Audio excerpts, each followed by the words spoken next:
Drone specialist national digital studio 101B1 city centre Bhadakmora Vapi 9558353466। Valsad जिले के भाभा गांव और धरमपुर में भाभा प्राइमरी स्कूल में आदिवासी लोक संगठन के अध्यक्ष सुरेश पटेल और स्थानीय नेताओं ने मांग की है, तत्काल स्कूल बनाया जाए। छात्र कैसे पढ़ेंगे? क्या यही है बच्चों का भविष्य?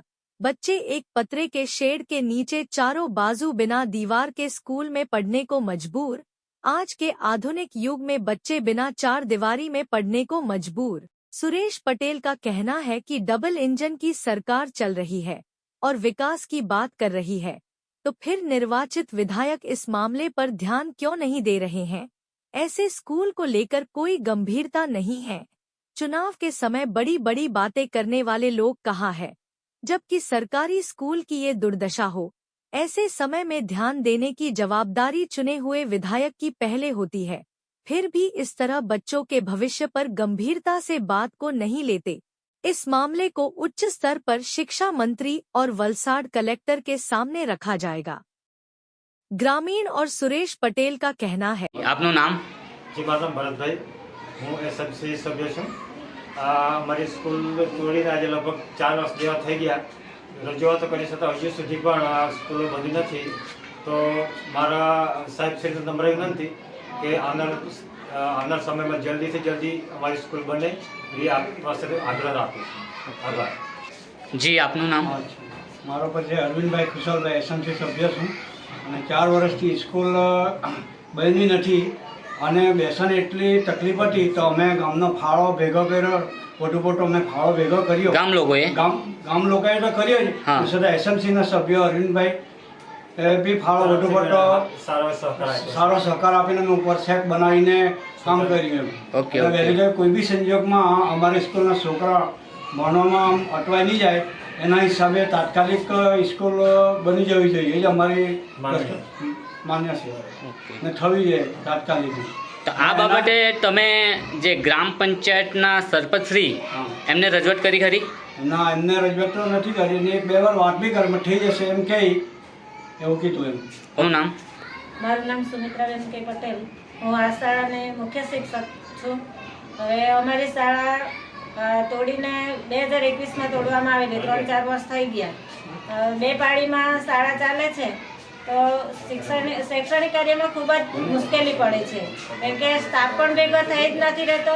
મારે હવે 1 થી 5માં અમે 2 બહેનો છે તો મારે 2 ધોરણ વત્તા મુખ્ય શિક્ષકની કામગીરી અને બીજા બેન છે એમને 3 ધોરણની કામગીરી, એટલે ઓનલાઈન કામગીરીમાંથી જ અમને તો સમય મળતો નથી। તો શૈક્ષણિક કાર્ય કરવાનું તો જ્યારે સમય મળે ત્યારે કરી લઈએ અને 2 પાળીમાં અલગ અલગ એટલા બધા શિક્ષકો અમે ભેગા ન થઈ રહીએ એટલે બીજો વહીવટી કામગીરીમાં પણ ખૂબ જ મુશ્કેલી પડે છે।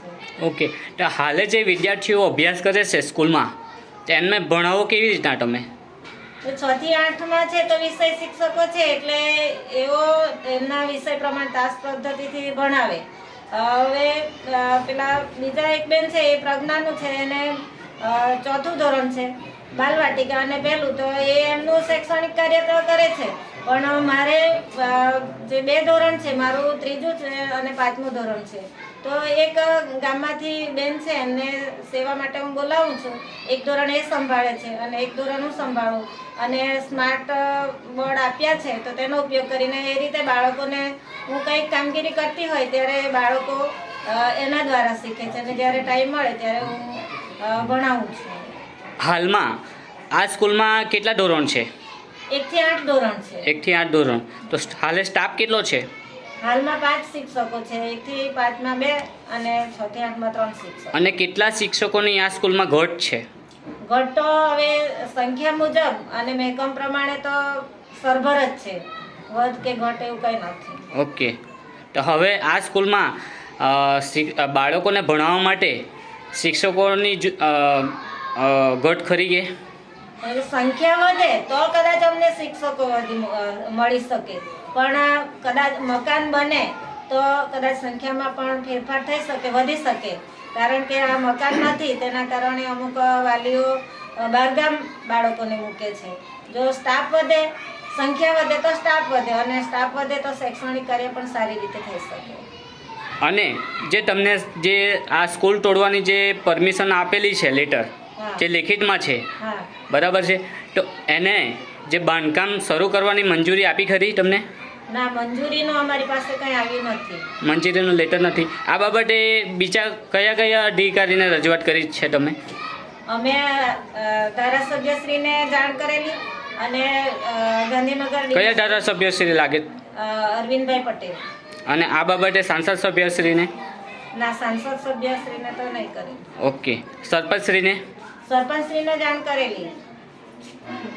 બાબા પ્રાથમિક શાળા છોકરાઓને આવવાની બહુ તકલીફ પડે. મારી 3 છોકરી અહીંયા ભણતી છે, અને એક છોકરી મોટી તે સવારની પાયરીમાં આવે, અને 2 છોકરી છે, એક બાલવાડીમાં છે ને એક 3જા ધોરણમાં ભણતી છે. ટ્યુશન જાય છે તો તેને મોડું થાય તો એને મૂકવા આવવાની તકલીફ પડે, અમને લેવા આવવાની તકલીફ પડે. સ્કૂલ જો સમયસર બની જાય તો 3 છોકરીઓ મારી સાથે આવે ને સાથે ઘરે જાય. બરાબર છે. હવે પછી તમારી શું માંગ છે બીજી? અમારી માંગ તો એ જ છે કે સ્કૂલ થોડા સમયમાં બનવી જોઈએ. જી, આપનું નામ? સુરેશભાઈ બલ્લુભાઈ પટેલ, વલસાડ જિલ્લા આદિવાસી લોક સંગઠનના પ્રમુખ છું. મને એક ભાઈનો ફોન આવેલો હતો, જે અહીંના સ્થાનિક છે, વિરલભાઈ કરીને સ્ટુડન્ટ જ છે. એમણે કીધું કે અમારા બાબા સ્કૂલની અંદર આજે 4 વર્ષથી જે તકલીફ પડી રહી છે, શાળાના ઓરડા નથી, અને બાળકોને તાલપત્રી અને નેટ બાંધીને બેસાડવામાં આવે છે.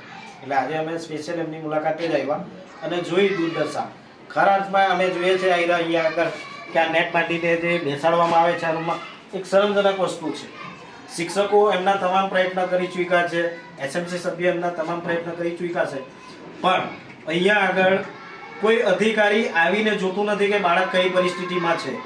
એટલા માટે નથી જોતું કે એમની રજૂઆત તો છે, સ્કૂલના જે પ્રિન્સિપલ તરીકે કે એસએમસીના સભ્ય તરીકે તમામે રજૂઆત કરી, છતાં પણ જો એમના પેટનું પાણી નહીં હલતું હોય, ધારાસભ્ય અરવિંદભાઈને બી કહેવામાં આવ્યું છે, તો ધારાસભ્ય અરવિંદભાઈની જવાબદારી થાય કે તમે ધરમપુર તાલુકાના ધારાસભ્ય છે, તમારા વિધાનસભા ક્ષેત્રની અંદર આવતું હોય, કોઈ પણ સ્કૂલ બાકી નહીં બચે એની જવાબદારી ધારાસભ્યની થતી હોય, પણ એમણે પોતાની ફરજ ઈમાનદારીથી નહીં નિભાવી હોય તો સ્કૂલ બાકી રહી ગઈ હોય. 4 વર્ષ પહેલાં મકાન તોડ્યું અને 4 વર્ષ પછી પણ જો મકાનને બાંધવાની પરમિશન નહીં મળતી હોય, આ કોઈ રાજનીતિ કે રાજકારણ કરવાનું નથી, આ બાળકોના ભવિષ્યનો સવાલ છે. જે પણ સત્તામાં હોય એ આ સ્કૂલ સાથે રાજકારણ નહીં થવું જોઈએ. અને અમારી માંગ છે, અમે તો અધિકારીને અત્યારે કોલ કર્યો જ છે વસાવા સાહેબને કે આની વિઝિટ લેવો અને મકાનની પરમિશન બાંધવામાં જલ્દીમાં જલ્દી પરમિશન આપે, અને બાળકો આની અંદર વ્યવસ્થિત રીતે ભણતા થાય. કારણ કે અહીંયાથી જે સંખ્યા ઘટ થઈ રહી છે એનો કોઈને કોઈ જવાબદાર હોય. ગામના દરેક જવાબદાર વ્યક્તિઓ સારી રીતના પ્રોત્સાહન તો આપે છે, પણ એમને કોઈ સાંભળતું નથી. આજે અમે ખાતરી આપીએ છીએ બાબા ગામની અંદર કે વહેલી તકે આ સ્કૂલનું બાંધકામની પરમિશન લાવી અને મકાન બનાવે. કયા અધિકારીને તમે રજૂઆત કરી? અત્યારે ડીપીઓ સાહેબને અમે ફોન કર્યો, વસાવા સાહેબ. શું તેમને અભિપ્રાય આપ્યો? એમણે કીધું છે કે કંઈ વાંધો નહીં, અમને મોકલાવો કે કઈ જગ્યા અટકતું છે જોઈ લઈએ છે.